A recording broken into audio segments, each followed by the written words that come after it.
Hallo und herzlich willkommen zu einem neuen Video. Ja, Drohnen überfliegen Europa und keiner weiß, wer sie steuert oder wo sie herkommen, beziehungsweise man hat nur Vermutungen. Aber das Thema der Drohnenabwehr wird immer relevanter und hier drängen viele Länder auf Investitionen, weil sich doch eben gezeigt hat, okay, wir haben da Lücken. Und diese Investitionen, die fließen in bestimmte Drohnenabwehrunternehmen und diese Aktien, die schauen wir uns jetzt in den kommenden Minuten an. Also bleibt dran.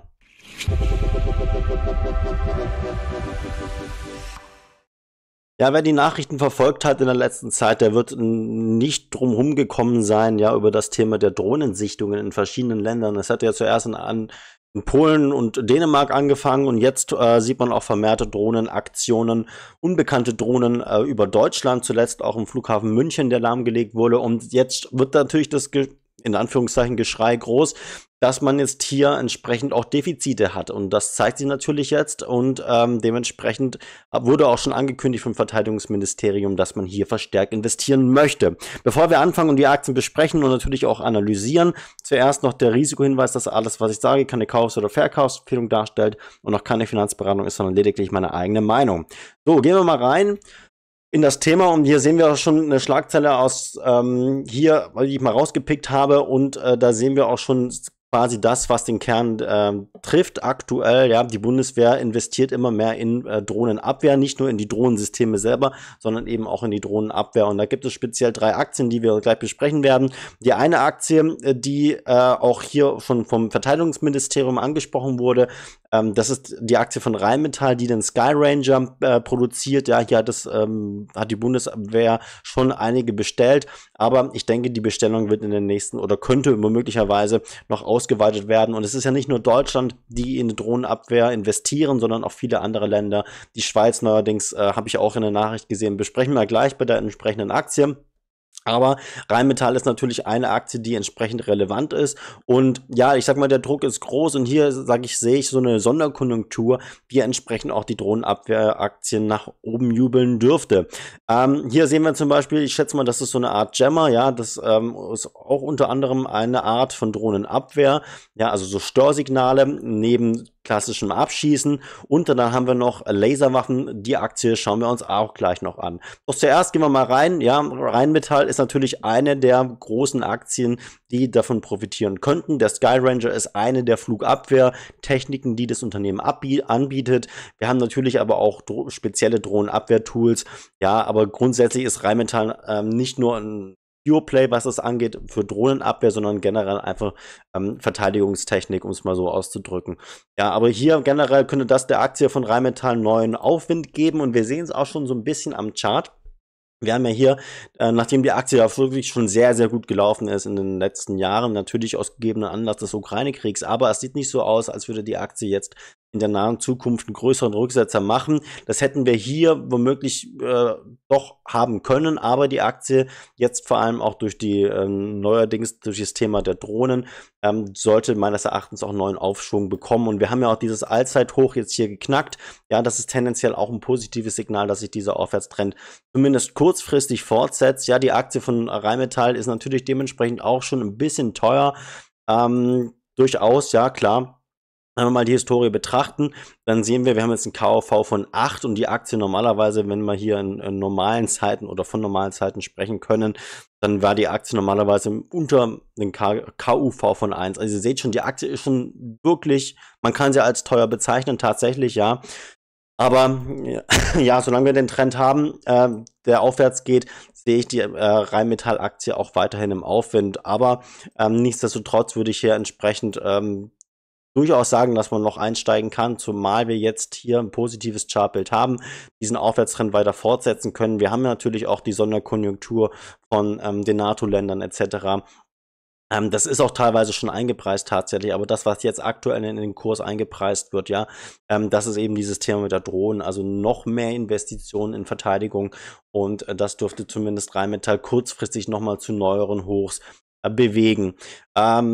Langfristig würde ich aber, oder zumindest mittelfristig würde ich aber dennoch sehen, dass die Aktie von Rheinmetall durchaus auch mal ein Konsolidierungspotenzial hat, ja, dass wir auch mal längerfristig seitwärts laufen. Das ist durchaus möglich, aber jetzt zumindest für 2025 glaube ich, vor allem wenn das Thema die Drohnensichtungen weitergehen, glaube ich, dass wir hier bei Rheinmetall auch noch weiter steigende Kurse sehen können. Die anderen beiden Aktien, die wir gleich noch besprechen werden, die werden oder haben auch teilweise schon stärker davon profitiert. Grundsätzlich sehen wir auch hier bei den Prognosen der Analysten, die Aktie ist auch schon ziemlich gut gelaufen. Ja, wir haben die Kursziele eigentlich von den Analysten mehr oder weniger schon erreicht, im Durchschnitt noch 8% nach oben. Aber wir sollten entsprechend in den nächsten Jahren auch ein ordentliches Gewinnwachstum sehen, obwohl das letzte Jahr noch ein bisschen zu wünschen übrig gelassen hat. Aber die Aktie muss liefern, ganz klar, sie ist relativ teuer bewertet, vom KUV, aber auch vom KGV. Ja, da sehen wir hier ein KGV von 100 und das ist schon so ein Territorium für eine Verteidigungsaktie, wo ich sage, okay, da könnten wir auch eventuell so ein bisschen eine Übertreibung haben, aber nichtsdestotrotz heißt es jetzt nicht, dass die Aktie sofort hier wieder einknickt, aber ich wäre hier entsprechend ein bisschen vorsichtig, wenn die Aktie tendenziell noch weitere Hochs macht, dass man auch die Gewinne mitnimmt. Also hier so ein bisschen aktiver dabei sein, würde ich sagen. Ich habe die Rheinmetall tatsächlich nicht im Depot. Ich habe die anderen beiden Aktien jetzt im Depot, die wir jetzt besprechen werden. Und das ist natürlich, die darf natürlich nicht fehlen, das ist die Drone Shield. Das ist so ein Pure Play in Drohnenabwehrtechnik und die sind jetzt dabei, quasi oder sind dabei, eine Produktionsstätte in Europa aufzubauen. Und das macht man ja nicht ohne Grund, beziehungsweise wenn man nicht erwartet, dass man entsprechende Aufträge und Auslastung bekommen dürfte. Und das ist eben diese Jammer-Technologie. Da gibt es auch ein spannendes Interview vom Heute-Journal mit Boris Pistorius, der auch darüber gesprochen hat. Und da hat er natürlich auch entsprechende Systeme erwähnt. Und er hat namentlich erwähnt den Sky Ranger eben von Rheinmetall, aber auch eben solche Jammer. Und da würde ich sagen, oder würde ich mal vermuten, dass Drone Shield hier entsprechend auch mit entsprechenden Aufträgen rechnen könnte in der nächsten Zeit. Und in dem Interview wurde auch gesagt, dass jetzt schon Systeme bestellt wurden und auch noch weitere Bestellungen kommen werden. Und wenn diese Bestellungen natürlich veröffentlicht werden, dann können diese Aktien auch nochmal einen ordentlichen Schub nach oben bekommen. Die Aktie ist auch schon relativ gut gelaufen, das muss man tatsächlich sagen, ja. Wir sehen hier, Drone Shield ist es mittlerweile, hat ein neues Allzeithoch gemacht. Wir haben jetzt auch eine Marktkapitalisierung von 2,5 Milliarden Euro, also schon nicht wenig. Bei einem Umsatz von, ja, ich sag mal unter 100 Millionen Euro. Der soll natürlich in den nächsten Jahren steigen, das sehen wir auch bei den Prognosen von den Analysten. Hier mal bei der Umsatzprognose, da sehen wir, okay, 2025 soll schon einen großen Sprung geben und ich glaube aber, eben weil wir jetzt diese Sonderkonjunktur sehen, beziehungsweise diese verstärkten Investitionen in Drohnenabwehr und diesen Druck da hinein zu investieren, dass diese Umsatzschätzungen womöglich nach oben korrigiert werden könnten und entsprechend natürlich die Aktie dann bei den entsprechenden Nachrichten nochmal einen Schub nach oben kriegt. Aber die Aktie preist aktuell auch schon diese Sonderkonjunktur ein. Wir haben schon eine relativ hohe Bewertung, klar. Aber meines Erachtens hat die Drone Shield Aktie durchaus noch Potenzial, auch wenn wir natürlich bei den Prognosen der Analysten jetzt gesehen haben, dass die Aktie schon sehr, sehr gut gelaufen ist, aber da ist jetzt diese Thematik, diese aktuelle Thematik meines Erachtens nicht eingepreist und ohnehin analysieren nur 2 Analysten das Unternehmen. Ich glaube, das wird in der Zeit mehr, weil Drone Shield, glaube ich, noch eine sehr, sehr zuversichtliche und ja, rosige Zukunft noch vor sich hat. Und auch wenn man den CEO in Interviews hört, dann ist der auch sehr, sehr bullish und das ist meines Erachtens auch immer ein ganz gutes Zeichen, wenn man hier da eine gute Stimmung hat im Unternehmen. Grundsätzlich kann man sagen, okay, wir haben jetzt hier natürlich für ein recht junges Unternehmen, was gerade noch am Anfang steht, so würde ich das sagen, dass wir hier natürlich ein entsprechend hohes KUV haben von 50. Wenn wir jetzt allerdings diese Umsatzschätzungen bekommen sollten, also treffen sollten in 2025, dann würde sich das KUV natürlich auch relativ stark dann reduzieren. Und tatsächlich würde ich die Drone Shield Aktie auf dem aktuellen Niveau immer noch als interessant einstufen. Zumal wir jetzt, glaube ich, wie gesagt, neue Nachrichtenaufträge bekommen könnten in den nächsten Wochen und Monaten. Und was mir jetzt auch heute oder was ich heute gesehen habe bei TradingView ist eben diese Nachricht. Und das ist eben ein Beispiel dafür, was ich erwarten dürfte in der nächsten Zeit. Hier, Schweizer Armee beschafft Systeme zur Drohnenabwehr. Und beziehungsweise ist es damit mit dem Auftrag, also die Regierung hat das Ministerium damit beauftragt, eben diese Drohnenabwehrsysteme zu beschaffen. Und da ist natürlich jetzt nicht nur die Schweiz davon betroffen, sondern auch im Prinzip schätze ich mal, dass alle europäische Staaten mehr speziell in Drohnenabwehr investieren dürften und da wird natürlich Drone Shield auch ein entsprechend guten Stück vom Kuchen abbekommen. Ja klar, die Aktie ist gut gelaufen, jetzt kurzfristig vielleicht ein bisschen überhitzt, ja, sie kann nochmal einen ordentlichen Rücksetzer machen, aber alles, was sag mal, unter 3 Euro geht, kann man nochmal kaufen. Ich bin schon sehr, sehr lange dabei tatsächlich, da war die Aktie noch so bei 60 Cent. Ich werde auch auf dem aktuellen Niveau nicht verkaufen, weil ich der Aktie durchaus noch mehr zutraue, ja, durchaus noch eine Verdopplung in 2025. Es ist natürlich, je teurer so eine Aktie wird, dann auch immer schwieriger zu sagen, wie weit sie noch läuft, aber so ein Trend kann sehr, sehr lange anhalten. Wir haben es ja auch bei Rheinmetall gesehen, ja hier in Zeiten des Ukraine-Kriegs, dass die Aktie einfach gelaufen ist und gelaufen ist, gelaufen ist, gelaufen ist.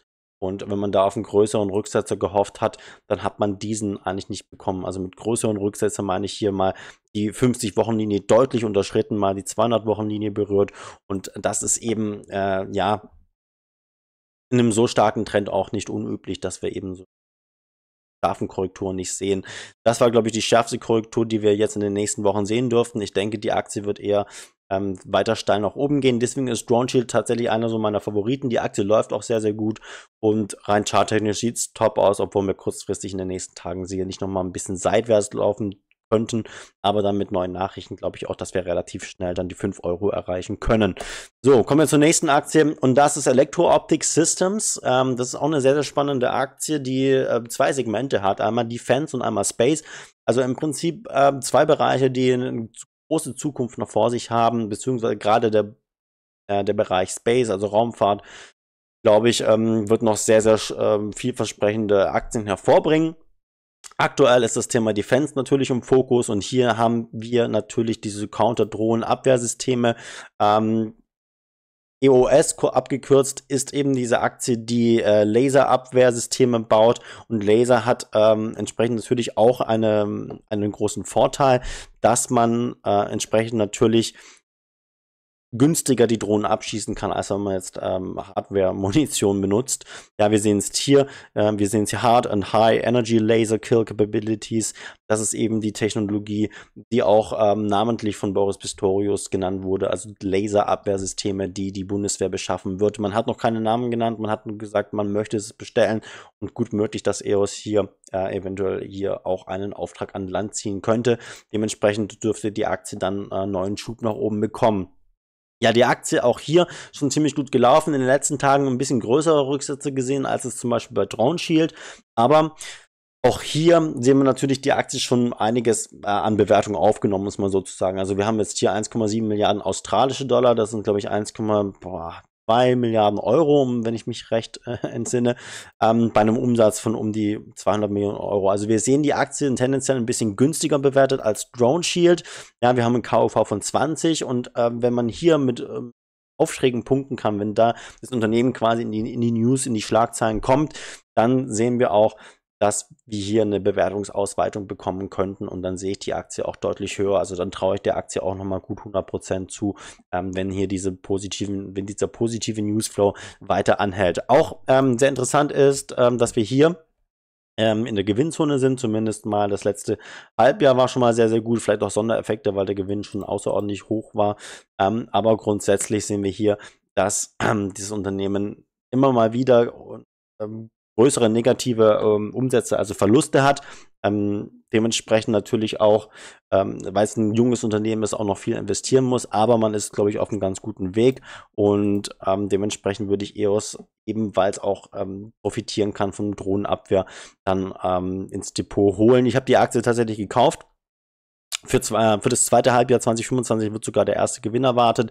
In den nächsten Jahren dann auch entsprechend 2026 dann die Profitabilität schlussendlich soll erreicht werden und auch der Umsatz soll dann entsprechend steigen, Knick 2025, aber dann schnurstracks in Richtung 2028 dann bei Umsätzen von um die 330 Millionen australische Dollar. Und ich glaube, wie gesagt, dass es durchaus, wenn sich das System durchsetzt und man hier Aufträge ergattern kann bei der NATO, dass sich hier diese Umsatzschätzungen nach oben korrigiert werden müssen.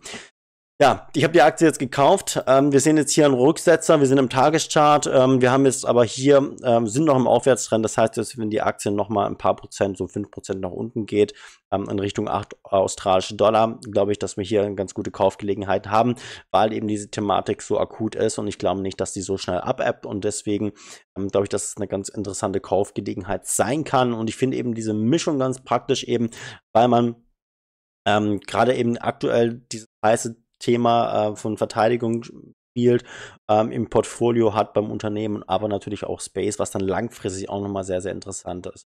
Und dementsprechend würde ich auch EOS mit ins Langfristdepot holen.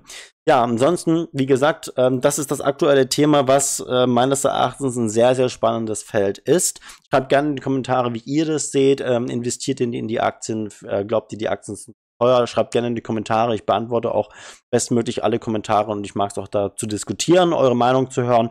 Und dann hoffe ich, dass wir uns natürlich in einem von den nächsten Videos wiedersehen. In eigener Sache testet doch gerne mal die Finanzrechner-App. Hilfreiche, interaktiver Rechner, alles über Aktien und ETFs.